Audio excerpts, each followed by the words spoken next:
Since 2003, over 23,000 soldiers have been diagnosed with PTSD, and that's one of the reasons the Army is initiating this chain teaching program. Our medical editor, Dr. Paul Little, joins us now, and he takes a closer look at the symptoms of PTSD and MTBI. Sir? And Dan, the 23,000 that you mentioned are only the ones that we've diagnosed. There are many more out there who are suffering and haven't gotten help.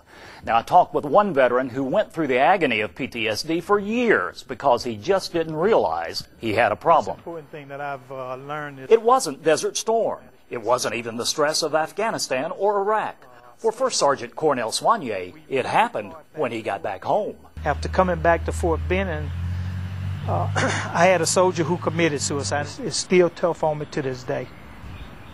To walk in the barracks room and to see a soldier, brains splattered on the wall, skull splattered everywhere.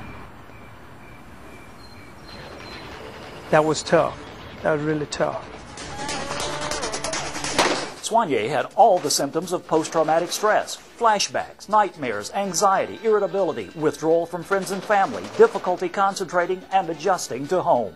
All of that is very normal, to be expected. In most soldiers, those symptoms will fade over time. However, in some soldiers, those symptoms continue or get worse and interfere with their functioning with their friends, their family, or their work. And that's when you need help, because medics need to determine if it's PTSD or if it could also be mild traumatic brain injury. A lot of us remember from our days playing high school sports getting our bells rung, getting a concussion. With traumatic brain injury, that's what we're talking about. So how do doctors tell the difference with MTBI? These aren't symptoms that start 6 months or a year later. They start within a day or two after the injury. So how do you get help? First of all, with this new chain teaching program, everyone from senior leaders to squad leaders learns that it's okay to get help. It's not going to mess up your career.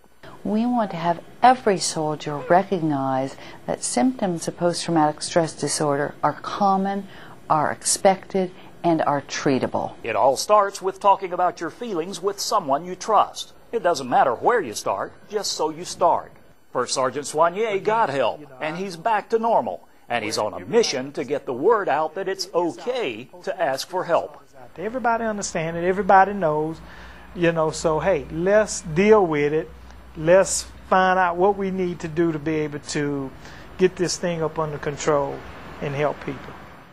Now, the First Sergeant has a great message there. And still the best place to get help is our old favorite, militaryonesource.com.